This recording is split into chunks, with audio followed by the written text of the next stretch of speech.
ओम नमो भगवते वासुदेवाय। ओम नमो भगवते वासुदेवाय। ओम नमो भगवते वासुदेवाय। नारायणं नमस्कृत्य नरं चैव नरोत्तमं देवीं सरस्वतीं व्यासं ततो जयमुदीरये। नष्टप्रायेषु भद्रेषु नित्यं भागवत सेवया भगवतीरुत्तम श्लोके भक्तिरभवति नैष्ठिकी कृष्णाय वासुदेवाय देवकी नंदनाय च नंदगोपकुमाराय गोविंदाय नमो नमः। दो श्लोक है एक साथ, 3 और 4। श्रीमद् भागवतम पहला स्कंद 13वां अध्याय और श्लोक नंबर 3 और 4। तं बन्धुम् आगतं दृष्ट्वा धर्मपुत्रः सहानुजः धृतराष्ट्रो युयुत्सुश्च सूतः शारदत्वतः पृथा गान्धारी द्रौपदी ब्रह्मन् सुभद्रा चोत्तरा कृपी अन्याश्च जामयः पाण्डो ज्ञातयः स्त्रियः। तम उस बंधुम संबंधी को आगतम वहाँ आया हुआ दृष्टवा देखकर धर्मपुत्र युधिष्ठिर ने सह अनुज अपने छोटे भाइयों के साथ धृतराष्ट्र युयुत्सु सात्यकी च तथा सूतः संजय शारद्वतः कृपाचार्य पृथा कुंती गांधारी द्रौपदी ब्रह्मण हे ब्राह्मणों सुभद्रा उत्तरा कृपी अन्य लोग च तथा जामयः अन्य परिवार वालों की पत्नियां पांडवों की ज्ञातयः पारिवारिक सदस्य ससुताः अपने अपने पुत्रों सहित स्त्रियां। जब उन्होंने देखा कि महात्मा विदुर राजमहल लौट आए हैं तो महाराज युधिष्ठिर उनके छोटे भाई महाराज धृतराष्ट्र सात्यकी संजय कृपाचार्य कुंती गांधारी द्रौपदी सुभद्रा उत्तरा कृपी कौरवों की अन्य पत्नियां तथा अपने अपने बच्चों के साथ स्त्रियों सहित समस्त निवासी सभी अत्यंत हर्षित होकर तेजी से उनकी ओर आगे बढ़े। ऐसा प्रतीत हुआ मानो उन्होंने दीर्घ काल के उपरांत अपनी चेतना फिर से प्राप्त की। तो श्रील प्रभुपाद सबका वर्णन कर रहे हैं छोटा छोटा छोटा छोटा, तो इसलिए ये वाला काफ़ी बड़ा होने वाला है। तो यहाँ जितने भी लोग हैं वो सब कौरव वंश के हैं, खानदान के। पांडव भी कोई अलग वंश नहीं था, वो भी कौरव ही थे, लेकिन ये लोग उनको पांडव बोलते थे क्योंकि एक ही खानदान के। तो कुरु वंश के हैं तो कुरु वंश के सब थे, चाहे विदुर जी हों चाहे पांडव हों चाहे कौरव, सब कुरु वंश के थे। तो अभी विदुर जी आए हैं तो जितना बड़ा महल है उसमें से सब निकल के उनसे मिलने के लिए आ चुके हैं। नाम आपने सुन लिया।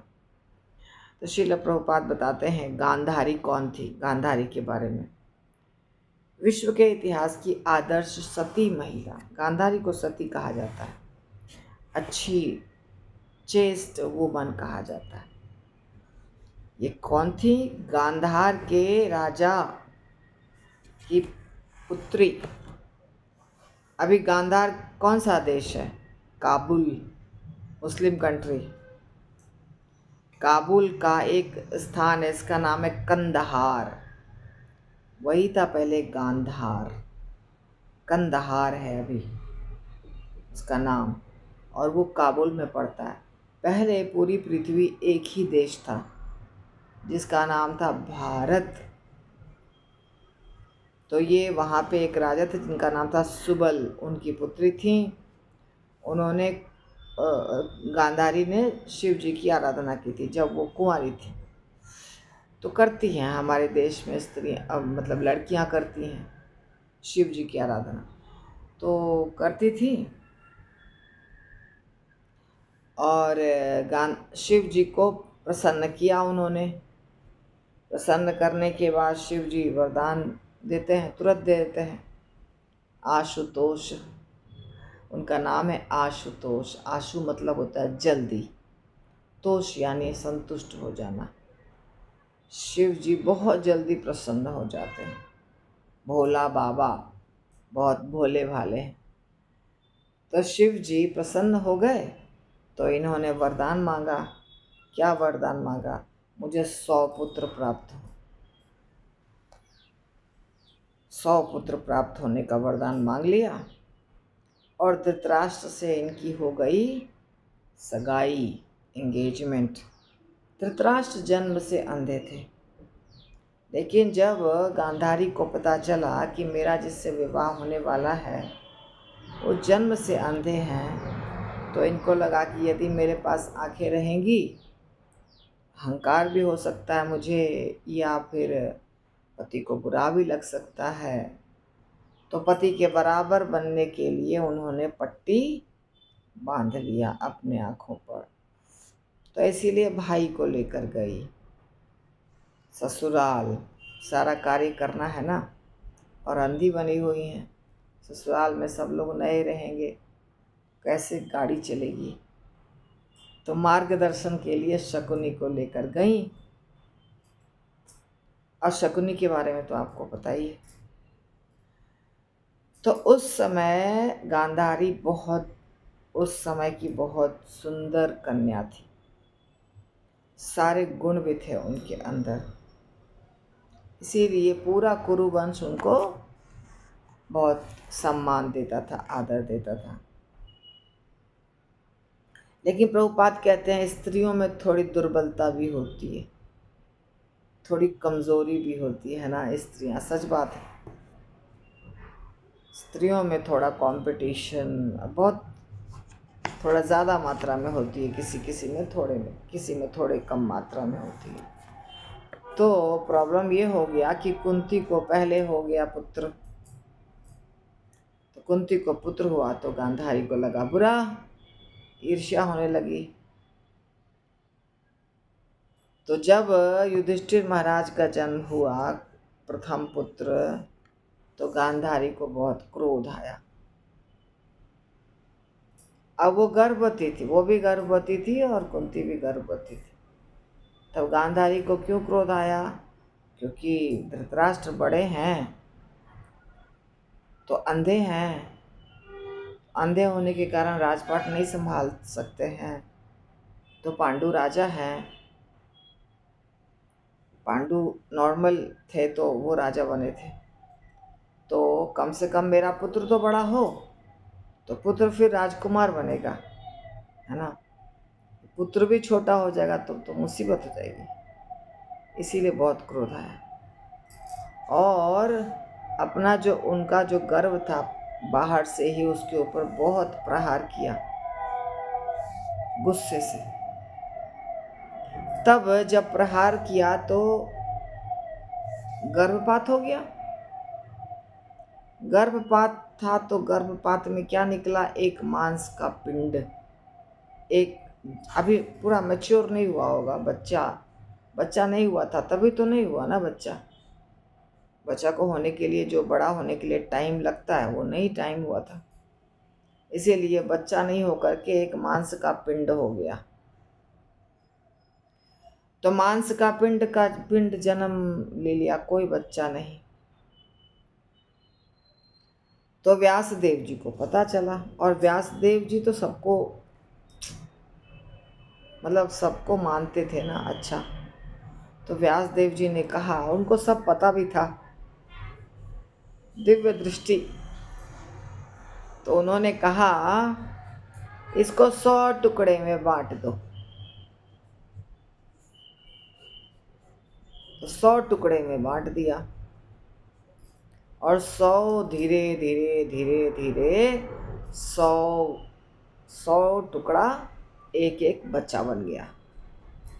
तो 100 बच्चे हो गए गांधारी को। एक बार में 100 बच्चे हो गए। जो उनकी इच्छा थी वो पूरी हो गई। मनोकामना कि हमारे 100 पुत्र हों, शिव जी ने वरदान दिया था, वो पूरी हो गई। इस प्रकार गांधारी 100 पुत्रों की माता बन गई। अब सबका लालन पालन सब होने लगा। लालन पालन किया उन्होंने। लेकिन यहाँ पे तो महाभारत नहीं चल रहा, जो पूरी स्टोरी लंबी होगी। प्रभुपाद सीधे पहुँच गए अभी इसके बाद कुरुक्षेत्र युद्ध। कुरुक्षेत्र युद्ध का षड्यंत्र चल रहा था।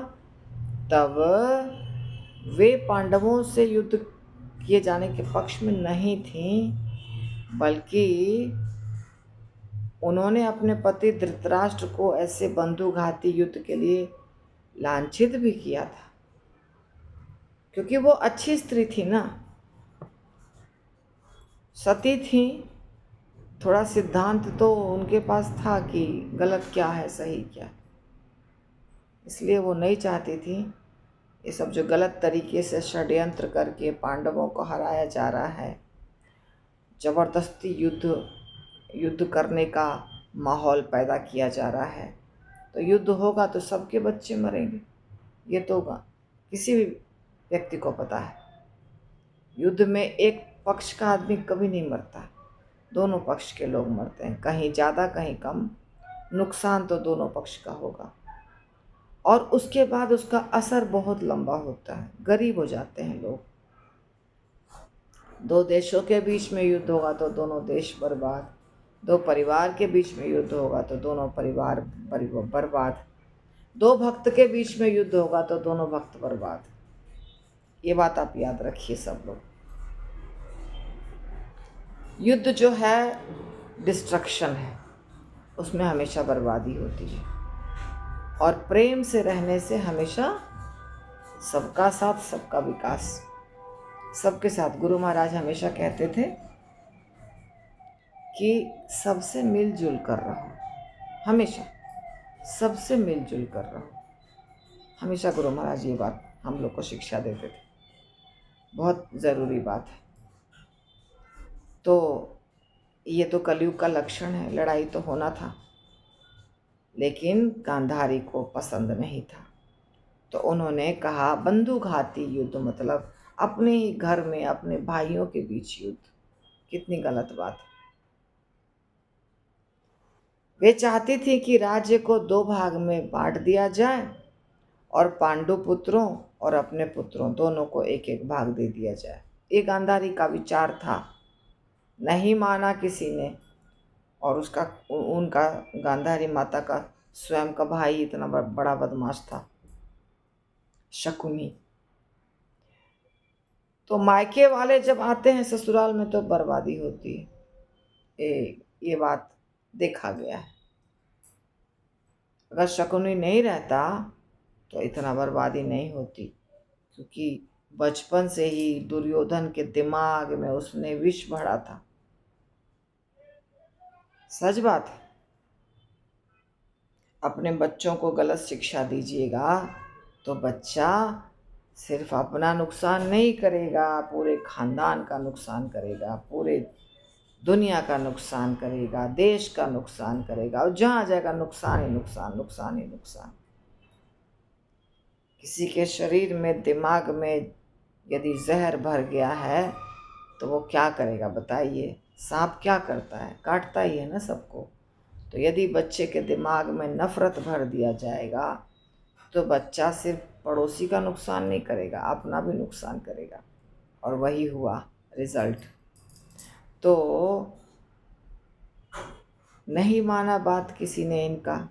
तो जब कुरुक्षेत्र के युद्ध में उनके समस्त पुत्र मारे गए तब वे बहुत दुखी हुई और भीमसेन और युधिष्ठिर को श्राप देना चाहती थी। और श्राप तो काम कर जाता था, क्योंकि पहले के ज़माने में श्राप लगता था। और ये सती स्त्री थी ना, लेकिन व्यास देव जी ने नहीं देने दिया श्राप, रोक लिया।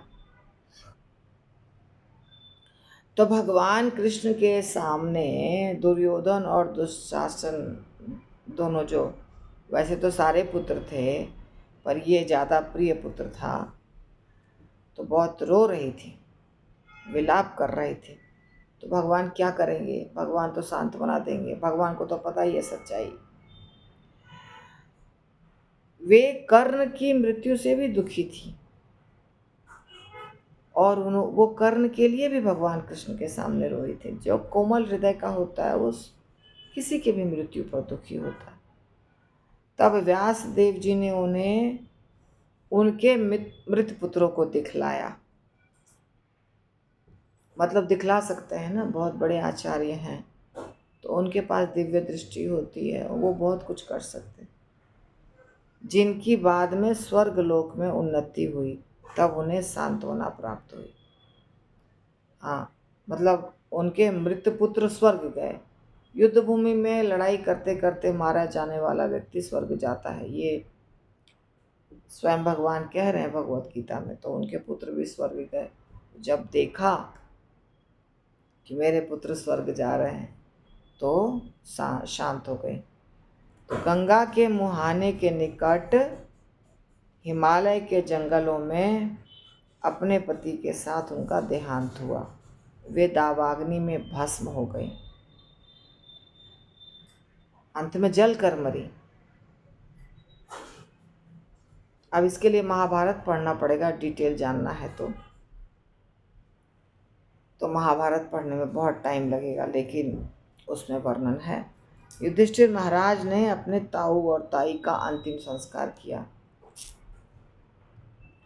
तो देखिए, श्रील प्रभुपाद ने अब बहुत कुछ बताया है। पृथा माता के बारे में, मतलब कुंती माता के बारे में भी चर्चा हो रही है। अभी हमने गांधारी का देखा, तो अभी 2-3 मिनट में कुंती माता समाप्त होने वाला नहीं है, इसीलिए मैं कुंती माता का नहीं करूँगी। गांधारी माता का जो हमने देखा प्रसंग, वैसे तो बहुत बड़ा है महाभारत में, पर यहाँ शॉर्ट में उनके चरित्र के बारे में वर्णन किया है प्रभुपाद ने, निकाल करके सिर्फ उनके चरित्र के बारे में। तो गांधारी भी अच्छी स्त्री थी, सती स्त्री थी, लेकिन आँख मूंद के कुछ नहीं करना चाहिए। आँख मूंद कर करने से बहुत गड़बड़ होता है। आँख मूंद कर मतलब मैं ये कह रही हूँ कि जैसे आँखों पे पट्टी बांधा, वो बात नहीं। मतलब जो पति कह रहे हैं वो सही है, जो भाई कह रहा है वो सही है, ऐसा करने से गड़बड़ होता है। तो पहले के ज़माने की स्त्रियां यही करती थीं, जो पति कह रहे हैं उसको मान लेना है। जबकि उनके 100 पुत्र थे, 100 पुत्रों को शिक्षा खुद देती। माता का कर्तव्य है खुद शिक्षा देना, बच्चों को बड़ा करना। ऐसी जो मुसीबत आई वो मुसीबत नहीं आती, और भाई को तो सीधे भगा देना चाहिए था। बहन के घर में रह के अपने भांजों को बर्बाद किया शकुनी ने। तो हमें शिक्षा मिलती है, हम ये नहीं कह रहे यहाँ कुछ पलट सकता था। ये तो सब भगवान ने हमें शिक्षा दी है, और जो भी लीलाएं हुई है भगवान की मर्जी से। परंतु हमें बहुत शिक्षा मिलती है महाभारत से, रामायण से, कोई भी शास्त्र को देखेंगे तो उससे बहुत अच्छी अच्छी शिक्षाएं प्राप्त होती हैं। तो सीधा सीधा बैठ के हम रोएंगे कि मेरे पुत्र मर गए मर गए मर गए, पहले ही रोकना चाहिए। गलत आगे जब बढ़ रहे हैं गलत दिशा में पुत्र, तो तभी रोकना चाहिए, नहीं चलेगा। गलत कार्य नहीं कर सकते हैं मेरे पुत्र। ठीक है, मुझे अधिकार नहीं है ज़्यादा बोलने का गांधारी माता के बारे में। हम अपने बारे में सोच रहे हैं कि हमें क्या शिक्षा मिलती है। श्रील प्रभुपाद ने गांधारी माता के बारे में पूरा वर्णन किया कि वो बहुत अच्छी स्त्री थी, सती थी, और कैसे कैसे उन्होंने अपना जीवन बिताया और अंत में दावाग्नि में भस्म हो गए। पृथा माता का हम कल देखेंगे। हरे कृष्णा।